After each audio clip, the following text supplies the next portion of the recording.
Rescuers feared when they pulled this paralyzed wolf out of an ice-cold river. During a dramatic rescue, volunteers battled against a powerful current and freezing cold waters to drag the injured wolf ashore. But when they placed the stethoscope on the animal's chest, they heard no sign of life.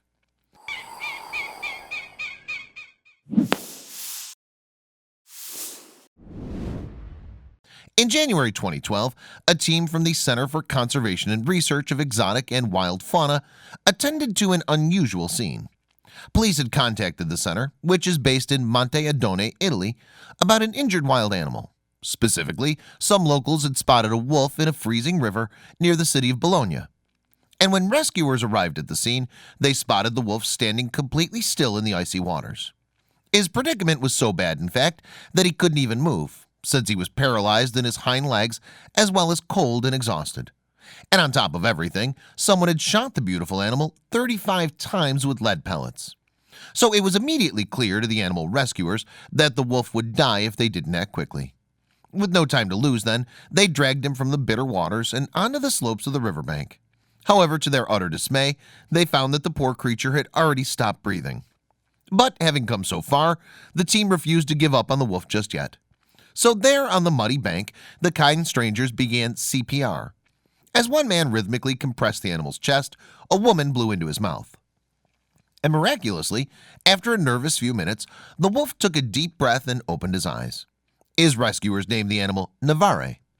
Then they stretchered him away to the Monte Adone Rescue Center. In an attempt to make Navare more comfortable for the long journey, rescuers wrapped him in coats and used a hairdryer on his sodden fur.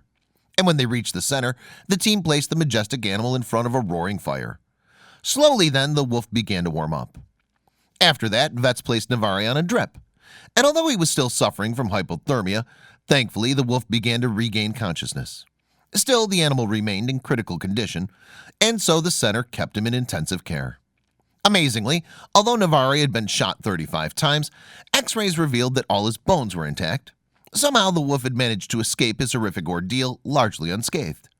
However, the beautiful beast wasn't out of the woods just yet. Tests revealed, for example, that Navare suffered from extreme malnourishment and dehydration.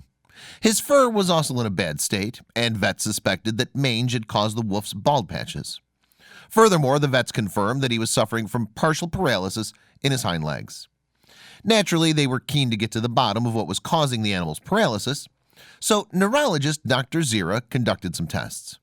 And Zira discovered that the wolf had an infection, which was causing inflammation in his spine. In turn, this was compressing his spinal cord and causing the paralysis. So in order to help restore Navare's mobility, the wolf received a number of treatments. These included homeopathic and ozone therapies, as well as acupuncture. Thankfully, though, the animal seemed to respond well to his treatment. After 2 months at the shelter, moreover, the staff there saw dramatic improvements in Navare. He managed to gain 11 pounds, and his fur had mostly grown back. And perhaps even more amazingly, he was now able to walk. Thanks to a video camera placed in the enclosure, Navare is monitored day and night without being disturbed, revealed a statement from wildlife photographer Andrea Dalpain in 2012. It's still a long way. Various diseases have weakened him a lot, but Navare, thanks to his incredible will to live and the care he's received, started to walk. He's improving gradually and giving good signs of recovery. Furthermore, and as a result of his progress, Navare was placed in an outdoor pen where he could stretch his legs. Given the serious paralysis of the hind limbs and severe muscle atrophy past, the greatest satisfaction is to see him walk again. Read a statement on the research center's website. He's gaining more and more strength. Meanwhile, experts kept a watchful eye over the wolf as he continued to improve. To prevent Navare from becoming domesticated, though, they used a video system and kept human contact to a minimum. And promisingly, all signs pointed to a swift recovery. Still, Navare still had a long road ahead of him. Ultimately, his rescuers hoped that one day the animal would return to the wild. But he needed to regain his full health before they could be sure he'd survive a release. Sadly, though, Navare's health later took a turn for the worse. In May 2012, in fact, the wolf suddenly became mysteriously very ill. Of course, the center staff then rushed the brave animal to a nearby veterinary clinic to have him checked. But tragedy was just around the corner, as Navare's state quickly deteriorated. And despite the specialist treatment, there was no saving the poor wolf. Sadly, he passed away just hours after he was admitted to hospital, so we never saw the wild again. And while the center unfortunately couldn't save Navarre, it's now committed to protecting other wolves in Bologna. Thanks to the organization's dedication, in fact, many other injured animals have been reintroduced to the wild. So although Navarre didn't survive his terrible ordeal, his spirit definitely lives on through his Savior's works. Please don't forget to share the video with your friends below.